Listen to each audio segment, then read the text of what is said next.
Tayo po ay live na napanonood sa EdTech Unit, DepEd FB page, DepEd tayo FB page. Ayan, sa mga lagi pong sumusubaybay sa atin tuwing araw ng Miyerkules, alas 3 hanggang alas 3:40 ng hapon, maraming salamat po sa inyong lahat. Tayo po ay nasa Quarter 1, Module 2 ng Filipino Grade 9. Ayan, magbasa muna tayo ng mga comments dito. Sabi po ni Gremar Valiente, good afternoon po, watching from Lalon National High School, SDO, Cagayan Valley, Philippines. Ayan, magandang araw po at magandang hapon po sa inyong lahat, sa mga sumusubaybay sa atin na galing sa SDO, Cagayan Valley. Ayan, sabi naman po ni Janelle Anturla, good afternoon po, watching from Gutad National High School, Grade 9, St. John. Yan, magandang hapon, Janelle. At good afternoon din kay Darlene May Kilon. Ayan, magandang hapon, Darlene. Ayan. Kami po ay lagi niyong nasusubaybayan tuwing araw po ng Miyerkules. Makakasama ko po sa mga susunod na linggo ang aking mentor na si Tutor Ryan mula sa SDO Camarines Sur, at ako po ang inyong lingkod, si Tutor Eric mula naman po sa SDO Caloocan. Maraming salamat po sa laging pagsubaybay sa Filipino Grade 9 under Itulay Online Tutorial. Ayan. Magandang hapon po kay Binibining Lenny Ann Rivero Cercado from Bagumbong High School. Yan, magandang hapon po, ni Ann Rivero Cercado. Magandang hapon po, ma'am. Ayan, maraming salamat po sa Schools Division Office of Caloocan City para po sa sanggunian natin ngayong araw. Ayan. Shout out din po sa aming Schools Division Superintendent Dr. Nerissa L. Lusaria, Seso 6, sa lahat po ng mga kaguruan sa SDO Caloocan, lalong-lalo na po sa mga guro sa Bagumbong High School, North Caloocan District 4, at sa aming mahal na punong guro, si Ginoong Noel G. Kibuyin, sa puno po ng Kagawarang Pilipino, Ginang Emma D. Pastrana, at sa buong Departamento ng Pilipino sa Bagumbong High School, magandang hapon po sa inyong lahat. Naway saan man panig ng ating bansa ay maayos ninyong napakikinggan at napanonood ang live natin ngayong hapon. Ayan, sa mga susunod po na linggo, makakasama ko na po si Tutor Ryan. Ayan, magandang hapon po sa lahat. Magandang hapon din po kay Jocelyn V. Enano, watching here from Davao City. Ayan, magandang hapon po, Jocelyn V. Enano. Ayan. Meron pa pong isa. Si Princess Manalo naman po, watching, listening from Etchague West District, Doña Magdalena H. Gafud High School. Ang haba ng pangalan ng inyong paaralan. Princess A. Manalo, Grade 9 Capricorn. Ayan, Princess Manalo, maraming salamat sa inyong pagsubaybay. Para po sa layunin natin ngayong araw, una, nasusuri ang maikling kwento batay sa paksa, mga tauhan, pagkakasunod-sunod ng mga pangyayari, estilo sa pagsulat ng author at iba pa. Ikalawa, na pagsusunod-sunod ang mga pangyayari. Ikatlo, nagagamit ang mga pang-ugnay na hudyat ng pagsusunod-sunod ng mga pangyayari. At makikita po natin sa ating mga screen ang code. Ayan. Ayan. Pero bago tayo tumungo sa ating kwentong pinamagatang ang operasyon. Bago natin basahin at tunghayan, ang kwentong ang operasyon ay ibigay muna natin ang mga kahulugan ng mga salitang ginamit sa kwento upang lubos nating itong maunawaan. Yan. Una, telegrama. Anong ibig sabihin ng telegrama? Isang uri ng sulat, maaaring sulat kamay o imprenta na naglalaman ng mensahe mula sa isang tao. Dati hindi pa masyadong mataas yung level ng teknolohiya, kaya nakakatanggap tayo ng mga mensahe sa pamamagitan ng telegrama lamang. Pero ngayon, pwede na nating matawagan o pwede na nating ma-text gamit ang ating mga cellphone, ating mga gadgets. Ngayon, sa panahon ngayon, kaya napakaswerte ng mga mag-aaral. Hindi lamang ng mga mag-aaral, kundi yung mga kabataan ngayon. Ayan. Pangalawa po, polio. Ang polio ay isang uri ng virus na nakapagdudulot ng seryosong karamdamang nakakahawa. Kumakalat ito mula sa isang tao papunta sa iba pang tao, o yung tinatawag natin sa salitang Ingles na communicable diseases. Ayan, mga isa sa mga sakit na nakakahawa.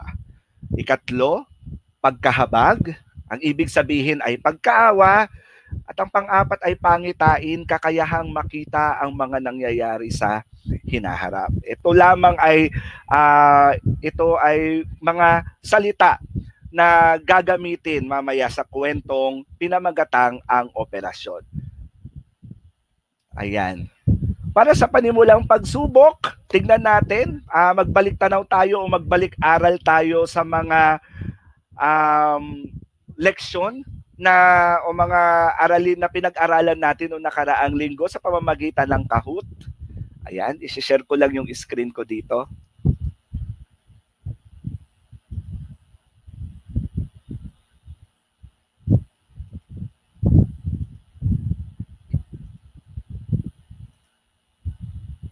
Ayan, bumati po muna tayo. Hello po kay Shaina Ochavez.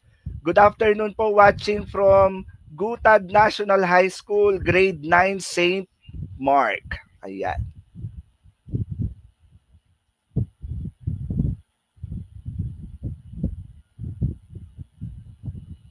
Ayan po.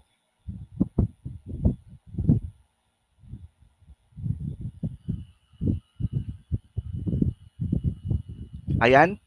Para po sa inyong mga kasagutan, i-comment lamang po ang inyong sagot sa ating comment section para mabasa ko po. Ano po?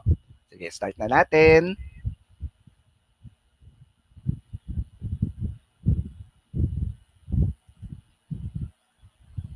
Ayan. Ang tanong dito, inilalahad ang katangian ng mga pangunahing tauhan at hinaharap na suliranin sa kwento. Papataas na pangyayari, panimulang pangyayari, kasukdulan, o wakas. Ayan, basahin natin sa ating comment section kung makukuha nila ang tamang kasagutan sa unang katanungan. Ayan. Bawat isang tanong ay bibigyan kayo ng 1 minuto o 60 segundo. Dito inilalahad ang katangian ng mga pangunahing tauhan at ang hinaharap na suliranin sa kwento.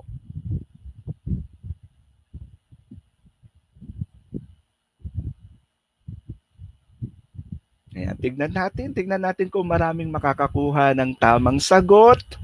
Marami akong nababasang mga kasagutan dito sa ating comment section. Tignan natin kung tama sila.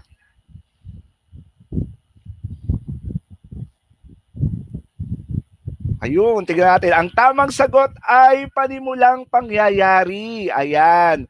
Tama si Abigail Raila Manyalak. Ayan. Si Kenneth Salandanan, si Nian Rivero Cercado, ayan. Ayan. O, sige, tumungo na tayo sa ikalawang tanong.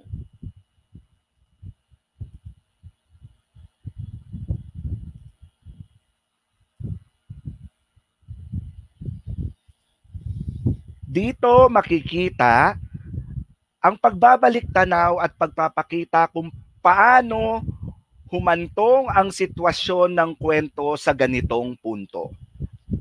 Papataas na pangyayari, resolusyon, kasukdulan o wakas. Dito makikita ang pagbabalik tanaw at pagpapakita kung paano humantong ang sitwasyon ng kwento sa ganoong punto. Ayan, mag-aantay ulit tayo ng mga kasagutan dito sa comment section natin. Ano kaya ang sagot? Ano kaya ang tamang sagot?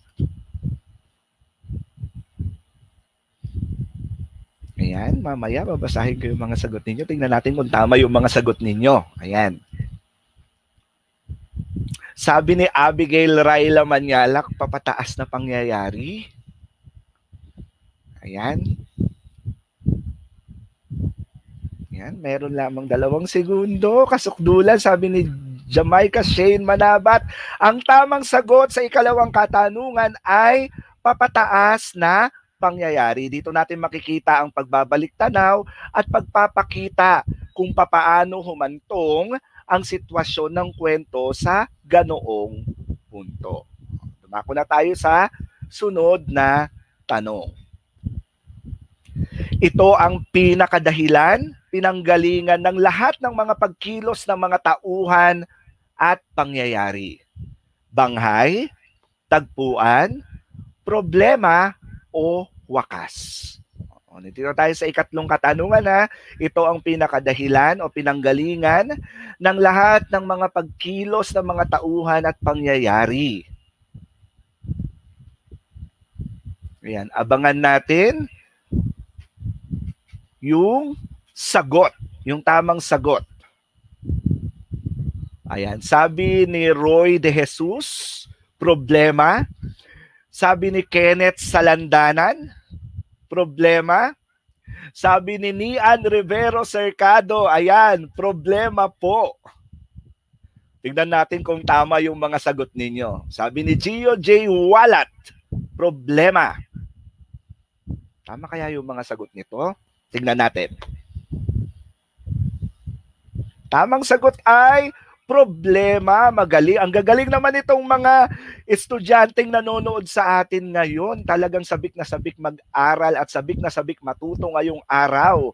Ay meron pang mga humahabol pero konti lang yung nabasa ko. Ano? Okay, maraming salamat sa inyong aktibong partisipasyon. Dumako na tayo sa ika-4 na katanungan. Ito ay tumutukoy kung paano nagwakas o natapos ang kwento. Naku, parang napakadali lang naman itong tanong na to. Pangyayari, tagpuan, banghay, o wakas. Ito ay tumutukoy kung paano nagwakas o nagtapos ang kwento. Pangyayari, tagpuan, banghay, o wakas. Sabi ni Graymar Valiente, wakas. Sabi ni Abigail Raila Manyalak, wakas. Sabi ni Jessa Ocampo, wakas. Sabi ni Jude Michael de la Peña, uy, magandang hapon, magka-apelyedo pa kami, wakas. Sabi ni Nian Rivero Cercado, wakas. Ayan. Sabi ni Gracel Chavez, wakas ang sagot. Ang dami-dami nating mga nanonood. Ayan. Ang tamang sagot ay wakas. Yan, tinitingnan ko yung comment section natin. Puro wakas ang sagot. Ang gagaling. Lahat sila tama. Ayan. Okay, sige. Tumungo na tayo sa huling katanungan. Ayan. Kaya yung huling tanong. Dito natin makikita ang pinakamatinding pangyayari ng akda. Kasukdulan, resolusyon, papataas na pangyayari, o wakas. Dito rin natin makikita ang pinakamatinding pangyayari ng akda. Kasukdulan, resolusyon, papataas na pangyayari, o wakas. Ayan, tingnan natin kung sino yung mga nakakuha ng tamang sagot. Sabi ni Nian Rivero Cercado, napaka-aktibo talaga nito. Ayan, kasukdulan. Sabi ni Venus Rosario Calamaya, kasukdulan. Sabi ni Gremar Valiente, kasukdulan. Sabi ni Brian James T. Mendez, kasukdulan with letter Z pa. Talagang may kapangyarihan yung pagsagot. Sabi ni Jude Michael de la Peña, kasukdulan. Tingnan natin kung tama yung mga sagot. Yan. Lahat ng nakikita ko dito, ayan, ang tamang sagot ay kasukdulan.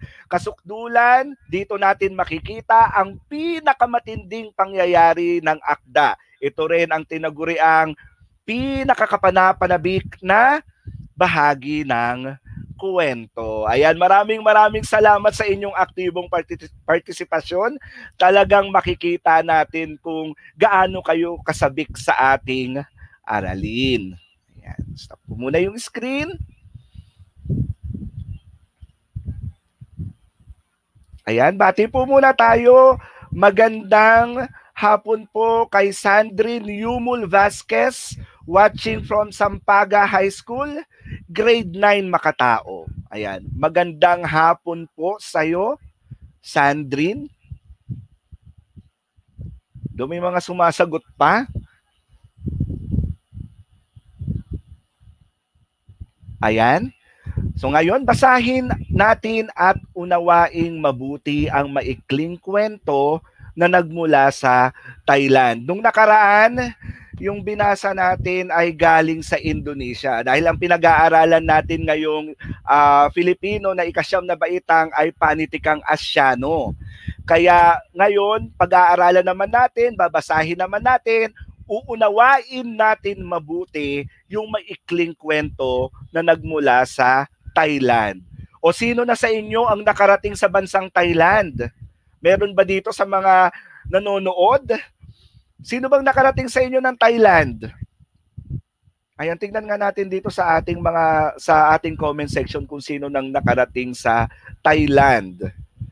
Ayan. Ano kaya meron sa Thailand? No? Ayan, wala pa sir. Sabi ni Darlene May Quilon, wala pa sir. Ayan.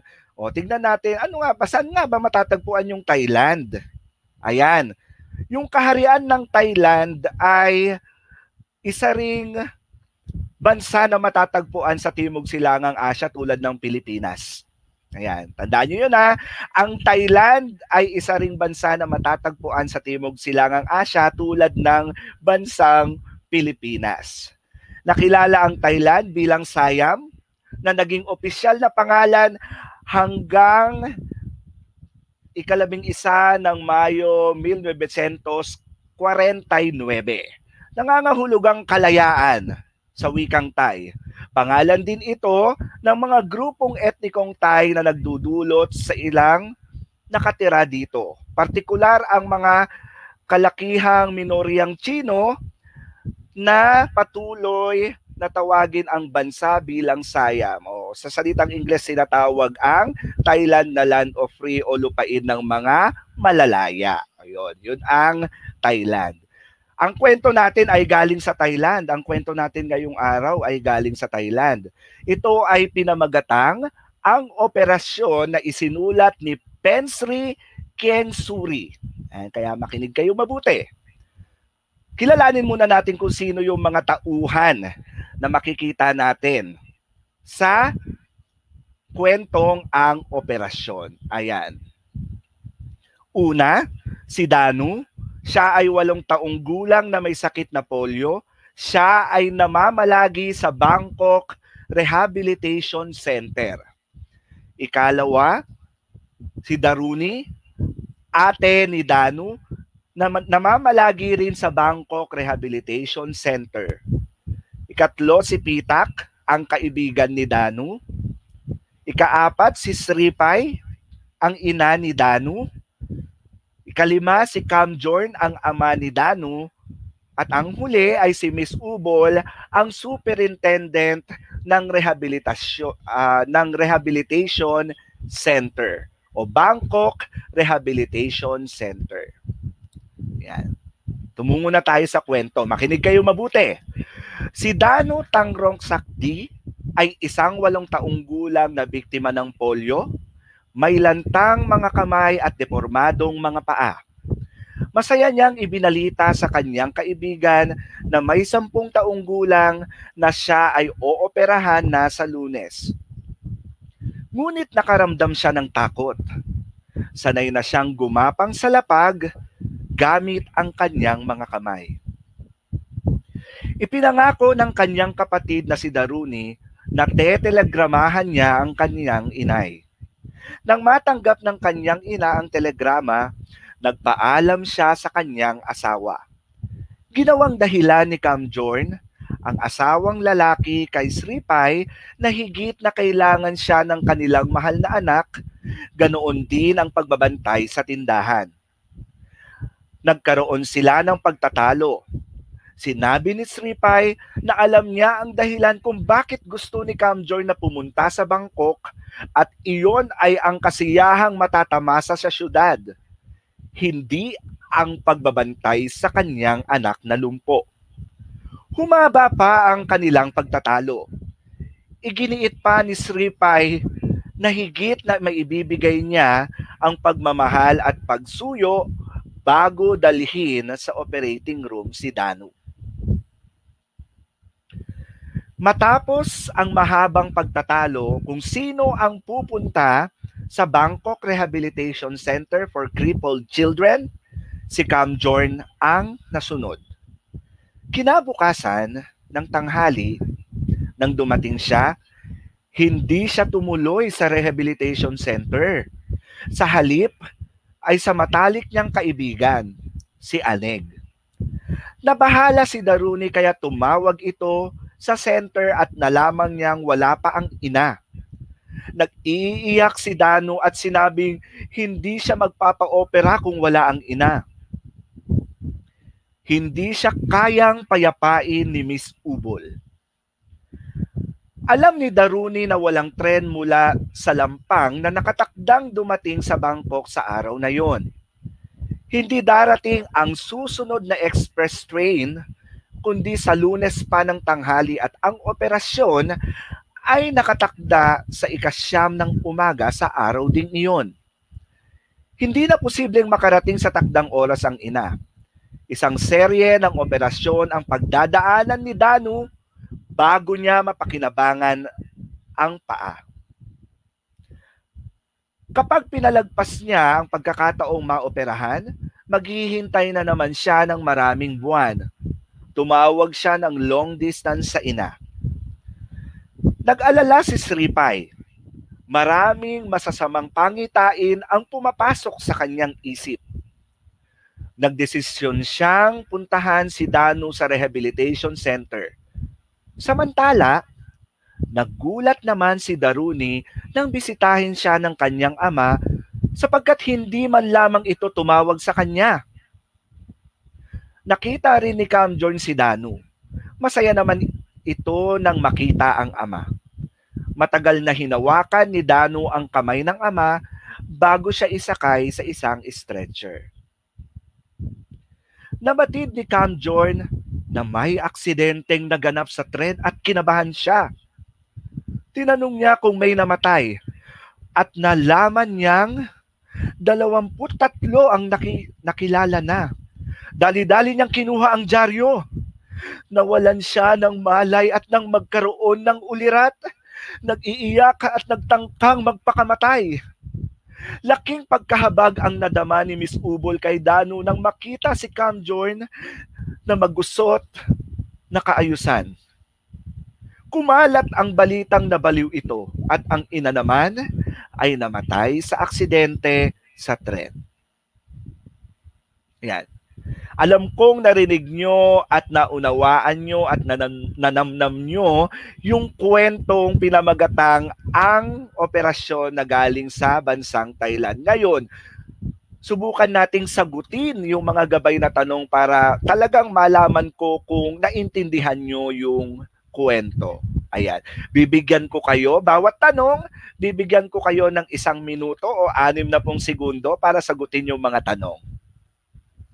Gamitin lamang ang ating comment section para ibigay ang inyong mga kasagutan. Unang bilang, sino si Danu? Ilarawan siya. Ayan, ayon sa kwento. Sino kaya si Danu? Ayan, nag-aantay tayo ng mga kasagutan dito sa ating comment section.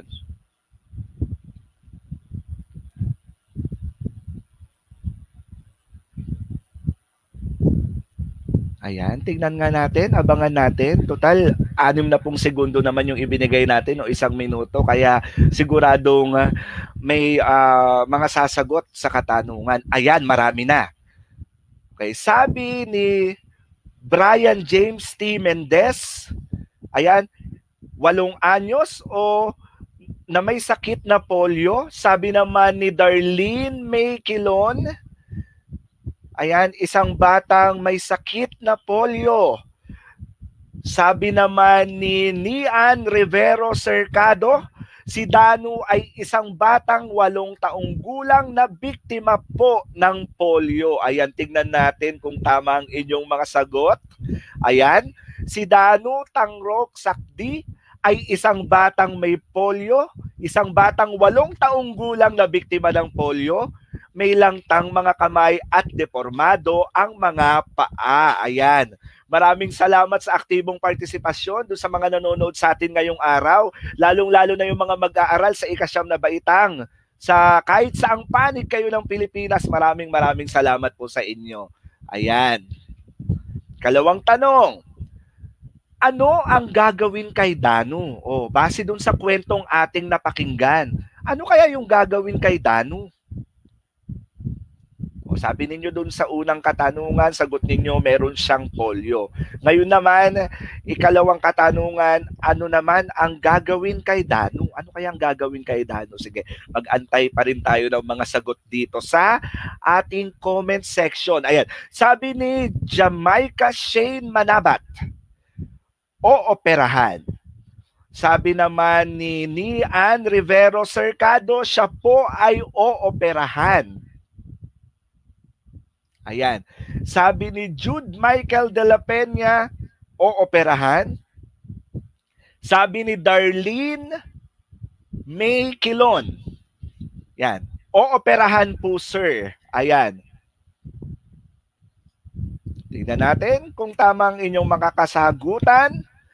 Siya po ay nakatakdang maoperahan sa paa. Ang galing-galing naman ng mga mag-aaral sa ika-9 na baitang, lalo-lalo na yung mga active viewers natin ngayon. Puro tama yung mga sagot na nababasa ko sa ating comment section. Ayan, siya ay nakatakdang maoperahan sa paa dahil sa kanyang sakit na polio. Ayan, napakagaling ng ating mga ginigiliw na taga-subaybay. Ayan. Maraming salamat sa inyong aktibong partisipasyon.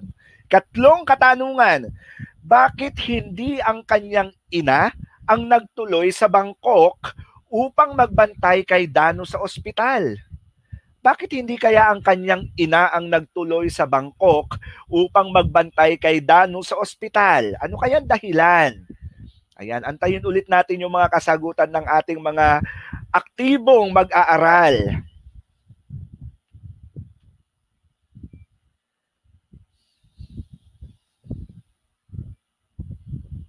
Ayan, tingnan natin. Antayin natin yung mga kasagutan dito sa ating comment section. Bakit kaya hindi yung nanay niya ang tumuloy sa Bangkok para magbantay kay Danu? Yan, meron na lamang 8 segundong natitira. Tingnan natin kung sino yung mga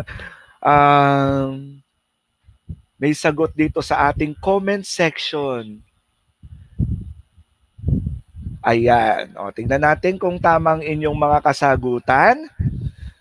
Ito ang sagot sa ikatlong tanong. Nagtalo ang mag-asawa at nagpumilit si Kamjor na lumuwas papuntang Bangkok. Hindi upang samahan ang anak, kundi upang balikan ang dating syudad at mga kaibigan. O, medyo balikan natin yung kwento, di ba? Nagkaroon ng matinding pagtatalo yung mag-asawa. Pero sa bandang huli, nanig yung desisyon ni Kamjor. Ayan, sabi ni Mian Rivero Cercado. Nagpumilit po si Cam Jorn. O yun. Tama si Mian Rivero Cercado.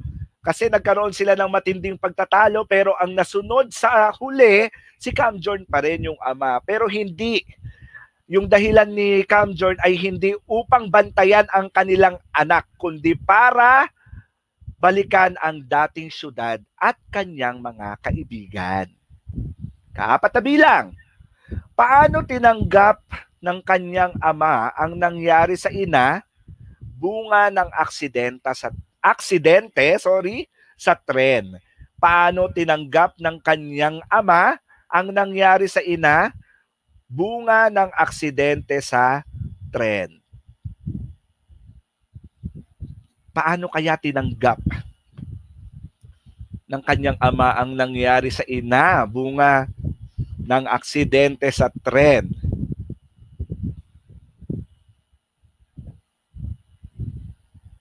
Tingnan natin, mag-abang tayo ng mga sagot dito sa ating comment section. Tingnan natin. Alam kong aktibo kayong nakikinig at yung mga iba ay nag-iisip kung paano nila sagutin yung mga katanungang ibinibigay ko dito. Ayan. Sabi ni Dian Rivero Cercado, nabaliw po kasi hindi matanggap ang nangyari. Ayan, tingnan natin kung tama ang inyong mga kasagutan na nababasa ko dito sa ating comment section. Nabalitaan ni Cam Jorn ang aksidente na kinabibilangan ng kanyang asawa, kaya't nawala ito sa katinuan at tuluyang nabaliw. Ayan, tama yung mga nababasa kong sagot dito, tuluyang nabaliw. Yan, sabi ni Daniel Madriaga Subia, nabaliw po siya dahil hindi niya matanggap. Ayan, hindi niya matanggap ang nangyari. Ayan. Sabi ni Brian James T. Mendez, nabaliw po. Ayan. Sabi ni Nian Rivero Cercado, na nabasa ko na yata kanina. Ayan, nabaliw po kasi hindi matanggap ang nangyari. Ayan. Tama yung mga sagot ninyo. Ayan. Virtual clap para sa mga aktibong mag-aaral na kasalukuyang nakikinig. Ayan. Dumako na tayo sa huling katanungan. Ito yung pang-5 tanong natin. Paano inilarawan ang pamilyang Asyanong ipinakita sa kwento? Paano inilarawan sa kwentong ang operasyon? Paano inilarawan doon yung pamilyang Asyano? Paano kaya dinescribe sa salitang Ingles? Ayan. Paano inilarawan ang pamilyang Asyanong ipinakita sa kwento? Ayan, tingnan natin, mag-abang ulit tayo ng mga sagot dito sa ating comment section.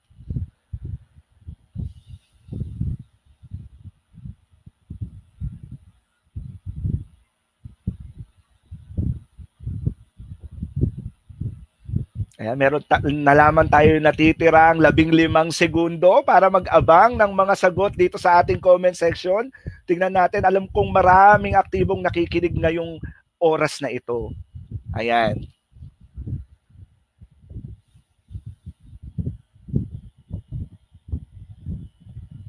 Natin. Ayan, sabi ni Nian Rivero Cercado, magulo po yung pamilya, kaya po yung anak ay nagsasakripisyo. Ayan, magulo po yung pamilya, kaya po yung anak ang nagsasakripisyo. Ayan, tingnan nga natin kung tama yung mga sagot ng mga nababasa ko dito sa ating comment section. Larawan ng isang typical na pamilyang ang mga anak ay makikitang nagsasakripisyo. Tumpak yung kasagutan ni Nian, ni Ma'am Nian. Ayan. Ang mga anak ay makikitang nagsasakripisyo at higit na apektado dahil sa magulong sitwasyon ng mga magulang na hindi nagkakaunawaan. Ayan. Balikan natin yung kwento, di ba? Nagtatalo sila, talagang napakalaking pagtatalo yung ginawa nila, yung mag-asawa, bago sila makapagdesisyon. Kaya ang nagsasakripisyo yung anak. Ayan. May babatiin lang muna akong isa, si Micaela Jazz. Good afternoon po, watching from Sampaga High School, 9 Macajos. Ayan. Magandang hapon. Ayan. Ayan. Okay. So, para malaman natin kung talagang naunawaan nyo yung kwento, pag sunod-sunurin natin yung mga pangyayari batay sa daloy ng kwentong ating binasa. Gamitin lamang ang titik A o letrang A hanggang letrang E. A yung unang nangyari. Ayan. Unang bilang, si Dano ay nakatakdang operahan kaya't nagpadala ng telegrama ang kanyang kapatid na si Danuri dahil kailangan nito ang kanyang ina upang palakasin ang kanyang loob. Yan. Ano kaya yung unang nangyari dito sa 5 bilang? Ayan, yung sa makikita nyo ngayon sa inyong mga screen. Lumuwas ba sa Bangkok si Cam John? Yung bang unang nangyari? Sumakay ng tren si Sripay para maabutan ang operasyon ng anak, ngunit sa kasamaang palad ay naaksidente. Si Dano ay isang batang 8 taong gulang at biktima ng polio. O 5 bilang, nawala sa katinuan si Cam Jorn nang mabalitaan ng aksidenteng kinasangkutan ng kanyang asawa. Ayan. Ano kaya dito yung unang nangyari ayon sa pagkakasunod-sunod? Ayan. Gamitin natin yung letrang A para sa naunang nangyari at letter E naman. Sunod-sunod yon, letter E dun sa unang nangyari, B sa pangalawa, pangatlo, letter C, pang-apat, letrang D, at pang-5, letrang E. Ayan. Ayan. Sabi ni Nian Rivero Cercado, tignan natin kung tama ang inyong sagot. Kung tama ang sagot ni Ma'am Nian, ayan, meron na nagbigay ng kanilang kasagutan dito. Ang number 1 daw ay B, ang number 2 ay C, ang number 3 ay D, ang number 4 ay A. Ayan, ang number 5 ay letrang E. Tingnan natin, ano ba yung unang nangyari? Siyempre, ipinakikilala muna yung tauhan, yung pangunahing tauhan natin, si Danu. O tama yung mga sagot ninyo. Ika-4 na bilang nyo ay letrang A. Sumunod naman, si Dano ay isang batang 8 taong gulang at biktima ng polio. Sunod na nangyari, ayun, nakatakdang operahan. Kaya't nagpadala ng telegrama ang kanyang kapatid na si Daruni dahil kailangan nito ang kanyang ina upang palakasin ang kanyang loob. Sunod, lumuwas sa Bangkok si Cam Jorn at walang nagawa si Sripay, kaya nagkasya na lamang ito sa pag-aalala para sa anak. Yan, tama yung mga sagot nung mga nasa comment section natin. Sumakay ng tren si Sripay para maabutan ang operasyon ng anak, ngunit sa kasamaang palad ay nakabilang ito sa mga nasawi sa aksidente at 5 bilang, nawala sa katinuan si Cam Jorn nang mabalitaan ng aksidenteng kinasangkutan ng kanyang mga asawa. Ayang isang virtual clap para dun sa mga aktibong sumagot sa mga katanungan. O yan. Alamin pa natin, paano kaya suriin yung mga maikling kwento? Alam natin at tinalakay natin nung nakaraang aralin natin na yung mga maikling kwento ay mga akdang tuluyan tulad ng pabula, mga kwentong tumatalakay na ang mga tumatalakay sa kagandahang asal at mga gumaganap ay hayop, mga mito, mga parabola. Ayan. Maikling kwento ay isa sa mga akdang pampanitikan, akdang tuluyan. Ayan. Paano nga ba masusuri ang isang maikling kwento? Maaari nating gawing batayan ang mga sumusunod sa pagsusuri ng isang maikling kwento. Handa na ba kayo? Alam kong kanina pa kayo nakahanda. Atin ang basahin at unawain. Una, meron tayong tinatawag na literal na pagsusuri. Pag sinabing literal na pagsusuri, dito ay halos iisa lamang ang sagot at kadalasang nakapaloob sa akdang mababasa ang lahat ng kasagutan. O yung sumulat ng kwento, doon galing yung literal na pagsusuri. Nakapaloob na o mahahanap na sa kwento yung mga datos at impormasyon. Ano nga ba yung mga yon? Unang-una, yung tauhan, yung mga nagsisipag-ganap sa kwento. Siya o sila ang kumikilo, sinadyaman o hindi, na nagdudulot ng pangyayari sa kwento. Katulad kanina, pinakilala ko yung mga tauhan sa kwentong ang operasyon. Yan, sila yung mga nagdudulot ng pangyayari sa kwento. Yung daloy ng kwento nasa kamay ng mga tauhan. Ayan, meron tayong tinatawag na 2 uri ng tauhan. Yung pangunahing tauhan, sa kanya o sa kanila umiikot ang kwento, kadalasang kumikilos sa pagsagot ng problema. Yung mga sa salitang Ingles ay yung mga protagonist o yung mga bida. Yan, sila yung mga pangunahing tauhan. Yung mga iba pang tauhan, siya o sila ang katuwang o katunggali ng pangunahing tauhan sa pag-indayog o pagtakbo ng kwento. Yung tagpuan naman, dito naganap ang kwento o lugar kung saan nangyari ang kwento, at ito rin ay ang panahon kung kailan nangyari ang kwento. Tandaan natin, kapag tagpuan ang pinag-uusapan, dito natin makikita kung saan yung lugar na pinangyarihan ng kwento at yung panahon naman o oras kung kailan nangyari ang kwento. Problema. Ito ang pinakadahilan o pinanggagalingan ng lahat ng mga pagkilos ng mga tauhan at pangyayari. Sa mga akdang pampanitikan, lalong-lalo na sa mga maikling kwento at mga akdang tuluyan, makikita natin yung problema na nakapaloob sa akdang pampanitikan o sa isang kwento. Ito yung sinusolusyonan ng mga tauhan. Sa pangyayari naman, 'di ba, tinalakay natin nung nakaraang linggo yung tungkol sa Banghay. Dito natin makikita yung pagkakasunod-sunod ng pangyayari. Ito ay nakaayos sa ano matawag dito? Chronological na ayos. Ibig sabihin, magkakasunod. Una, ang pasakali o simula. Pangalawa, simula ng problema. Ikatlo, pananabik at pataas na aksyon. Ikatlo or ikaapat, ang kasukdulan, ang pinakamatinding pangyayari sa akda. Yon yung kasukdulan. Meron din tayong tinatawag na pababang aksyon. Ayan, sa pababang aksyon, dito natin makikita yung paghupa ng tensyon at kalutasan sa mga suliranin. O malapit na yung katapusan ng tunggalian ng mga pangunahing tauhan. Yan. Yun namang wakas, doon natin makikita na yung mismong katapusan o wakas ng kwento o akda.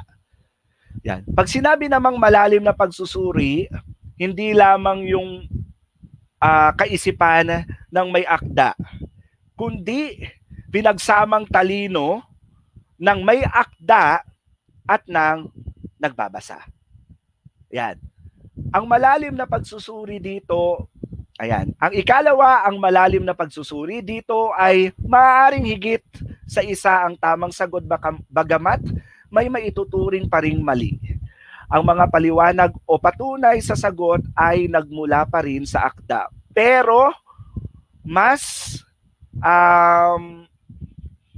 sa malalim na pagsusuri makikita natin yung parang pagsasama ng talino ng may akda at ng mga nagbabasa. Ano yung mga halimbawa nito? Ayan. Pahiwatig. Detalye sa likod ng mga detalye. Mga nais sabihin ng may akda ngunit hindi niya direktang sinasabi. Ayan. Meron akong tanong sa inyo. Ayan. Paano nyo sasabihin o paano mo ipapaalam sa taong mahal mo na mahal mo siya pero hindi mo direktang sasabihin sa kanya? Ulitin ko yung tanong paano mo ipapaalam sa taong mahal mo na mahal mo siya pero hindi mo direktang sasabihin sa kanya? Kasi yun yung magandang halimbawa ng pahiwatig. Mahal mo yung isang tao, paano mo kaya sasabihin mahal mo siya pero hindi mo direktang sasabihin sa kanya? Kaya magantay nga tayo ng sagot dito sa ating comment section. Tingnan natin. Ayan. Paano ninyo masasabi na mahal nyo yung isang tao na hindi nyo direktang sasabihin sa kanya na mahal nyo siya? Ayun yung isang magandang halimbawa ng pahiwatig. Sige, habang nag-aabang tayo ng sagot dito sa ating comment section, basahin ko muna yung halimbawa. Ang maruming kamay ay sumisimbolo sa nagawang kasalanan. Pag sinabi natin maruming kamay, halimbawa, ang pera ni Juan ay galing sa maruming kamay, ibig sabihin, hindi galing sa pag sinabing maruming kamay, hindi galing sa kabutihan. Ayan, medyo na, ayan, tinitignan ko kasi yung mga comment dito. Ayan, sabi ni Jamaica Shane Manaba, tutor, wala na pong pahiwatig sa ngayon. Yung iba ay nag-I love you na kahit di naman sila. Ayan. Ayan. Pero nung mga unang panahon, kailangan talaga ibigay mo yung matatamis mong salita sa taong minamahal mo para makuha mo ang kanilang kalooban at kanilang puso. Ayan. Ayan. Simbolismo naman, detalyeng ginamit ng may akda na kumakatawan sa isang mas malaking kaisipan, ideyang nakapaloob sa akda. Ito ang tinatawag na simbolismo. Halimbawa, bahaghari. Pag may nakita kayong bahaghari, hindi man yun yung pinaka-ibig sabihin, no? Ito yung pinaka-konotasyon o yung may malalim na kahulugan. Pag sinabi nating bahaghari, ito ay sumisimbolo sa pag-asa at pangako. Yung pulang rosas naman ay sumisimbolo sa pagmamahal at pag-ibig. Ayan. Para malaman natin yung pagkakasunod-sunod, merong mga panandang naghuhudyat yan sa pagkakasunod-sunod ng kwento. Sa pasimula, meron tayo mga bababasang salita tulad ng una sa umpisa noong una. Yun, doon natin makikita na simula pa lang nung akda o ng kwento. Pag sa gitna naman, meron tayo mga makikitang salitang ikalawa, ikatlo, sumunod, pagkatapos, saka. Sa wakas naman ng kwento, lagi nating makikita yung mga panandang sa dakong huli, sa huli, wakas. Kung tayo naman ay magpapahayag ng pagbabagong lahad, maaari nating gamitin ang mga salitang sa ibang salita o kung bibigyan natin ng diin, yung mga salitang ginagamit natin sa akda. Sa ibang salita, kumbaga, ipapaliwanag pa natin kung ano yung kahulugan o ibig sabihin. Sa kabilang dako, sa madaling salita. Kung tayo naman ay nagbibigay diin o kaya ay nais magbigay ng focus, maaari nating gamitin ang mga salitang gaya ng bigyang pansin, ang pansinin na tungkol sa. Kung bibigyan natin ng focus o yung pinaka-focus natin ay nandun sa pangungusap na yon o dun sa talatang yon, yan, makikita natin yung mga pahayag na panandang bigyang pansin, pansinin at tungkol sa. Sa pagdaragdag naman, o may karagdagan sa nais nating ipahiwatig, magagamit natin ang mga salitang muli, kasunod, din o rin. Sa pagpapahayag naman ng paglalahat, ay maaari nating gamitin ang mga pahayag na bilang paglalahat, sa kabuuan, o sa makatwid. Sa pagtitiyak o pagpapasidhi, ay maaari naman nating gamitin ang mga pahayag na siyang tunay at walang duda. Pagtitiyak, ibig sabihin, tiyak na impormasyon ang ginagamit natin sa pangungusap o talata. Yan. Sige, tingnan natin kung naunawaan nyo talaga o subukin nating sagutin ang mga katanungan kung talagang nakaimbak na sa ating mga kaisipan yung ating pinag-aralan. Panuto. Piliin sa loob ng panaklong ang angkop na pananda sa paghuhudyat ng pagkakasunod-sunod ng mga pangyayari. Yan, unang bilang. Nakatakdang operahan si Danu at hindi nais palagpasin ang pagkakataon. Sa makatwid o kasunod, kailangan niya ang ibayong tibay ng loob. Ayan. I-comment lamang sa ating comment section ang tamang kasagutan. Yan, tingnan natin kung tama ang inyong mga sagot. Ayan, sabi ni Jamaica Shane Manabat sa makatwid. Tingnan natin kung tama yung sagot ni Jamaica at dun sa mga magbibigay pa ng kanilang kasagutan. Sabi din ni Ruth Concepcion Paet. Ayan. Ang tamang sagot ay sa makatwid. Ayan, ang galing naman ni Jamaica, Ruth, Francine at Gremar. Tama yung mga sagot nila. Ayan, ikalawang katanungan. Nalalaman ni Sripay ang dahilan kung bakit iginigiit pa rin ni Cam Jor na siya ang luluwas papuntang Bangkok at pagpipilian, sa dakong huli, saka ay nanaig ang kagustuhan ni Camjorn. Ayan, magantay tayo ng mga sagot dito sa ating comment section. Ayan. Ano kaya yung tamang sagot? Sa dakong huli o saka?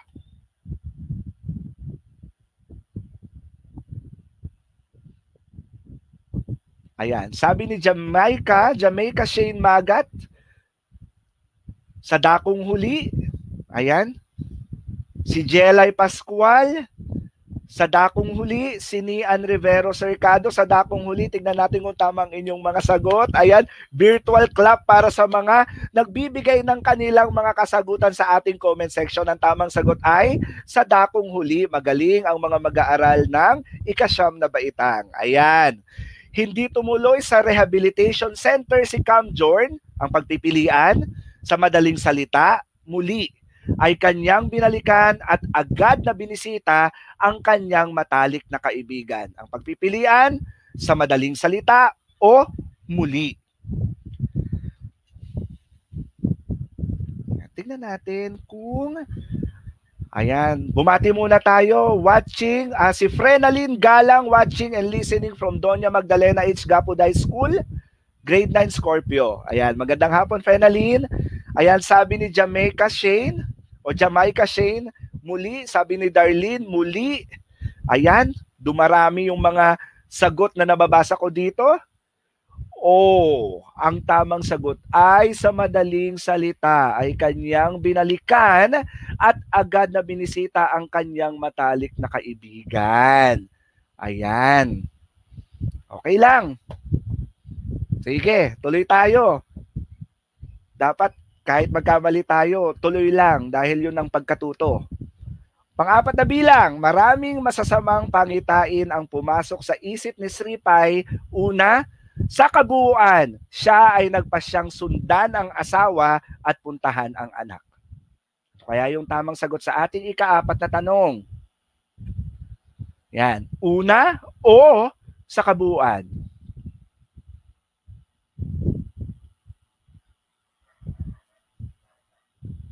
Ayan. Ayan, sa kabuuan. Tingnan natin kung tama yung sagot. Ayan. Sige. Ayan, para sa inyong takdang gawain, isalaysay na muli ang binasang akda na pinamagatang ang operasyon gamit ang kasunod na diagram. Alamin ang pangunahing tauhan, tagpuan, suliranin, kasukdulan, sa wakas ang kakalasan at katapusan. Ayan, at isend ang inyong kasagutan na makikita sa inyong TV screen, ang aking Facebook page, TV screen o computer o gadget na ginagamit ninyo. Feeling ko nasa television ako o nasa TV ako. Ayan. Yan po ang aking Facebook page, Erickson Dakiwag de la Peña. Yan. Ipasa lamang ang inyong sagot sa aking Facebook page. Yan, muli po, ako po si Tutor Eric mula sa SDO Caloocan. Lagi niyo po akong kasama sa tuwing araw ng Miyerkules. Kasama po ang aking mentor na si Tutor Ryan mula sa SDO Camarines Sur. Nagpapasalamat po kami sa lahat ng mga laging nakasubaybay sa ating programa. Ayan, ang susunod po nating matutunghayan ay ang Filipino sa ika-10 baitan na pangungunahan ni Tutor Pam mula sa SDO Caloocan at ni Tutor Donna mula sa SDO Las Piñas. Ayan. Muli po, maraming salamat po sa lahat ng mga sumusubaybay sa atin tuwing araw ng Miyerkules, alas 3 hanggang alas 3:40 ng hapon. Abangan niyo po ulit kami sa susunod na Miyerkules. Maraming salamat po at paalam. Magandang hapon po sa inyong lahat.